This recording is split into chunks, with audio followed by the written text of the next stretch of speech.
Bonjour et bienvenue dans Face à la Lyonne, l'interview à la lyonnaise qui réveille et bouscule Lyon.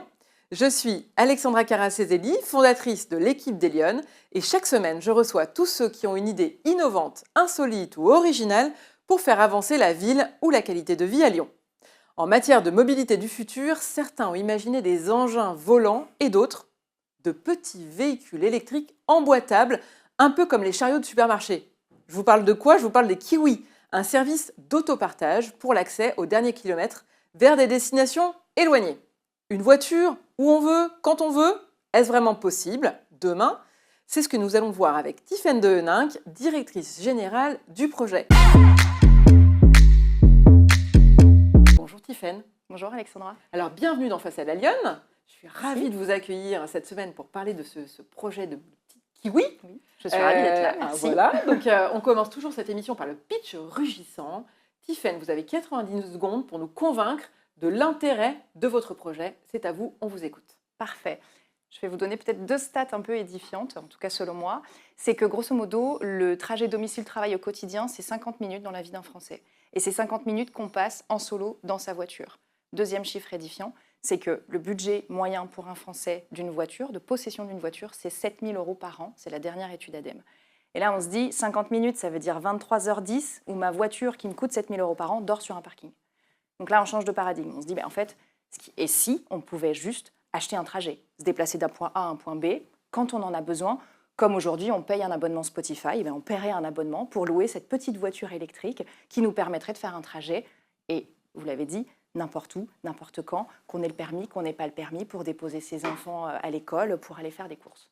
Donc c'est ça qui, oui, c'est la mobilité accessible pour tous, partout. Mais alors, il y a deux éléments qui me marquent. Ça veut dire que concrètement, même sans permis, on peut conduire une voiture? Alors, même sans permis, on peut conduire une voiture. Il faut quand même avoir passé certaines étapes, et notamment le BSR. Mais oui, l'objectif, nous, c'est vraiment de rendre des zones périphériques accessibles à tous, y compris des bassins d'emploi. On est, je le rappelle, sur un usage vraiment du quotidien, typiquement du domicile-travail. Et l'objectif, c'est de permettre l'accessibilité de ces bassins d'emploi à des populations qui, aujourd'hui, n'ont pas la voiture ou n'ont pas le permis. Mais Tiffaine, ça existe déjà, les systèmes d'autopartage. Alors oui, ça existe dans des zones où finalement la flotte se réajuste assez naturellement. Et donc finalement, on a rajouté des solutions d'autopartage au trajet, c'est-à-dire non contraint, dans les zones urbaines. Il y a déjà la trottinette, le vélo, on rajoute la voiture, il y a le métro, le tram, le bus, le train, il y a tout ce qu'il faut. Nous, l'objectif, c'est vraiment de se dire, on va déployer cette solution d'autopartage là où aujourd'hui il y a un trou dans la raquette, là où aujourd'hui il est difficile de se déplacer si on n'a pas la voiture, si on n'a pas le permis. Et alors, l'idée de votre projet, c'est des plus petits modèles de voitures. On peut être quoi, au maximum 2 dedans? C'est maximum 2 personnes dedans, oui, tout à fait. Et c'est un peu comme les vélos, on va d'un point A à un point B, mais on n'est pas obligé de revenir au point A? Voilà, exactement. On ne fait pas de boucle comme on peut l'avoir aujourd'hui sur des systèmes. 90% des systèmes d'autopartage sont en boucle. Nous, on ne veut pas contraindre l'usager sur une durée d'usage ou sur justement un système en boucle. Donc l'idée, c'est vraiment de louer une petite voiture comme je louerais une trottinette ou un vélo. Donc quelque part, c'est un service complémentaire à l'offre qui existe déjà. On vient compléter le dispositif. Tout à fait. Tout à fait. On vient vraiment apporter une solution de mobilité de proximité en complément de tout le reste. C'est-à-dire que là où la trottinette ou le vélo est pertinente, on n'a pas du tout vocation à être déployé. Par contre, en périphérie d'une gare, pour se rendre à domicile sur les quelques kilomètres restants, ou en périphérie, par exemple, d'une zone industrielle pour aller jusqu'au bureau ou jusqu'à l'usine où je travaille, là, on a tout son sens. Et l'innovation, elle est vraiment, vous l'aviez dit en introduction, dans l'emboîtement des véhicules. C'est-à-dire qu'on a développé des petites voitures qui s'emboîtent comme des caddies de supermarché, ce qui permet d'avoir une seule borne de recharge pour recharger 10 véhicules. Et surtout, ça permet d'avoir qu'un seul conducteur professionnel pour aller collecter les véhicules qui auront été dispatchés par les usagers et les ramener en train routier jusqu'à la gare de départ pour qu'ils puissent à nouveau être employés. Et donc, du coup, c'est vraiment cette rotation du capital qui permet de déployer cette solution dans la périphérie, voire dans le rural. C'est un projet lyonnais, ce projet, aujourd'hui? Oui, alors c'est un projet qui est ancrage lyonnais, mais qui a un peu plus rayonné que ça. Ouais. Les premiers tests usagers, c'était la Confluence. C'était Place des Jacobins. Et comme on est issu d'un projet de recherche, la capacité d'emboîtement, c'est quelques années de R&D et un gros budget de R&D, on l'a développé avec plusieurs partenaires européens. Donc on s'est un peu expatrié à Glasgow, à Barcelone, dans différents pays européens pour justement aller challenger la solution et son acceptabilité dans différents environnements. Alors aujourd'hui, vous en êtes où de ce projet ? Alors, nous avons bouclé la phase de R&D, on est en train de finaliser. L'objectif, c'est l'homologation de la Kiwi, donc de la petite voiture en 2025, la mise à la route sur le deuxième semestre 2025. Donc aujourd'hui, on en est à ce stade où on a terminé nos prototypes, on va les passer en homologation. On est en train de travailler la ligne d'industrialisation ici à Irigny. Donc ça reste un projet à ancrage lyonnais très fort avec Gitect. Donc nos véhicules sortiront d'usine au sud de Lyon, avec cet objectif de les mettre à la route sur un premier territoire pilote, la zone industrielle de Meyzieux, en toute proximité du tram, donc à l'est de Lyon. Donc ça c'est déjà dans les tuyaux, ça existe, c'est votre, on va dire, votre terrain de jeu actuel, avec l'idée demain de le déployer à grande échelle. Alors c'est dans les tuyaux, c'est-à-dire que l'opération in situ sur le test pilote, c'est 2026. Donc c'est dans les tuyaux, et en gros, on est en train d'industrialiser les véhicules pour les mettre à la route dans moins d'1 an et demi. Alors Tiffaine, on va apprendre à mieux vous connaître, c'est le moment du portrait lyonnais de cette émission. Dans la vie, vous êtes plutôt en mode chaton ou en mode lionne?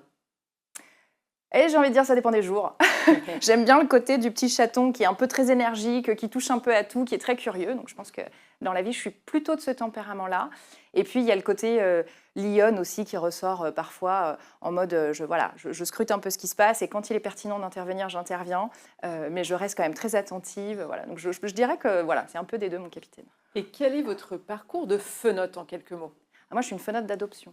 C'est-à-dire que mon parcours de fenote, alors je vais vers le sud régulièrement, je viens de Dunkerque, je suis passée par Paris, d'autres spots à l'international, puis je suis arrivée à Lyon parce que j'ai suivi mon conjoint qui a ouvert 2 restaurants, donc un côté très entrepreneur aussi de son côté.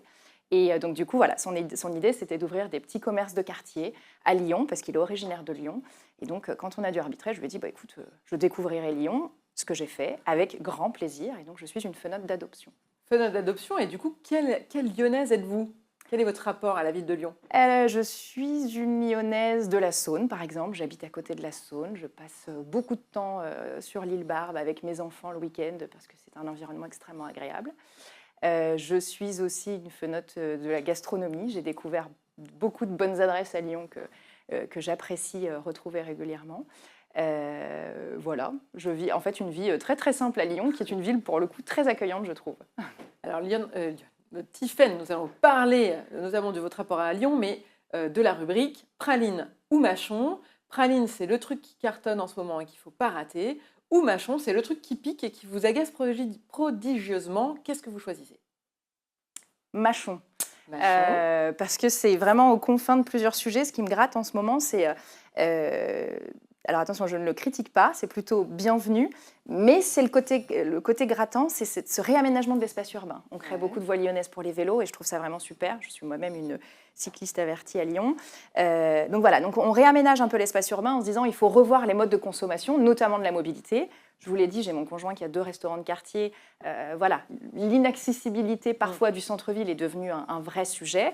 Donc encore une fois, je trouve l'initiative très très bonne. Mais là, ça rejoint ma casquette plutôt entrepreneur côté mobilité. C'est ce côté, les grands oubliés, c'est peut-être le périurbain. On est en train de traiter de la ville où, comme je le disais, la mobilité est assez fluide. On oublie la périphérie, on oublie justement ces zones. Donc passer par la contrainte pour initier de nouveaux modes de consommation de la mobilité est une très bonne chose. Il faut en passer par là, j'en suis convaincue.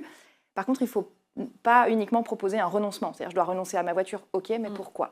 C'est là où, comment faire? Voilà, et comment faire? C'est là où nous, on intervient. Justement, on propose cette solution de mobilité qui revoit en fait une mobilité plus servicielle. J'achète un service, comme je vous le disais, on peut raisonner sur la musique, sur plein de choses. Voilà, la mobilité aussi, on peut acheter un service.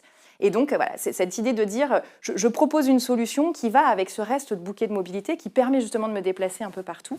Et le côté mâchon, c'est de dire aussi, voilà, donc quand on propose ces solutions, on est obligé de mailler un territoire, on est obligé de s'adresser à différentes parties prenantes. Et nous, aujourd'hui, on a un petit enjeu, c'est qu'on ouvre notre capital à monsieur et madame tout le monde, c'est-à-dire aux futurs usagers, aux futurs utilisateurs. Et là, aujourd'hui, on est en cours de financement participatif en disant, voilà, nous, dans notre gouvernance, on aimerait que le futur usager soit représenté parce que justement, on vit beaucoup de contraintes et on aimerait pouvoir promouvoir cette solution avec vous.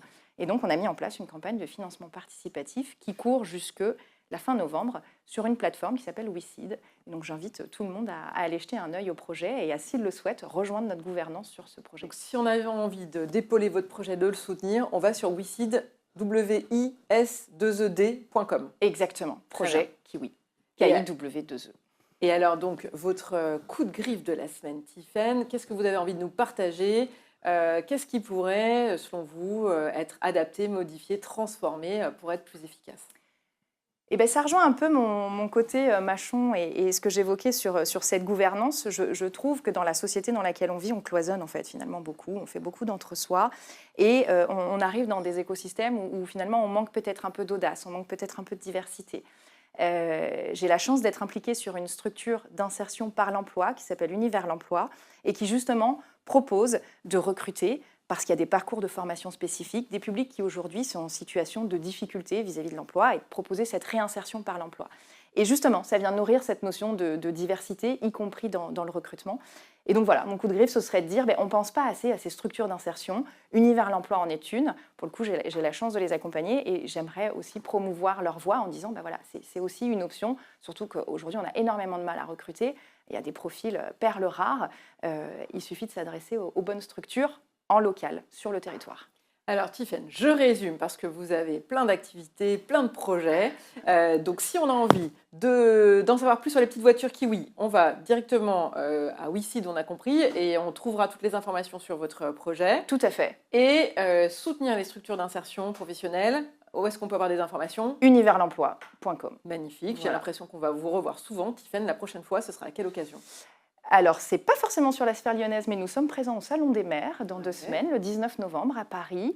Voilà, nous organisons d'ailleurs une rencontre avec les fondateurs de Kiwi à Paris le 19 au soir à 18h. Donc, tout est sur notre site également. Donc, si ça vous intéresse, vous êtes les bienvenus. On a hâte de tester les petites voitures. En tous les cas, merci beaucoup d'avoir suivi cette émission. On se retrouve la semaine prochaine pour un nouvel invité dans Face à la Lyonne.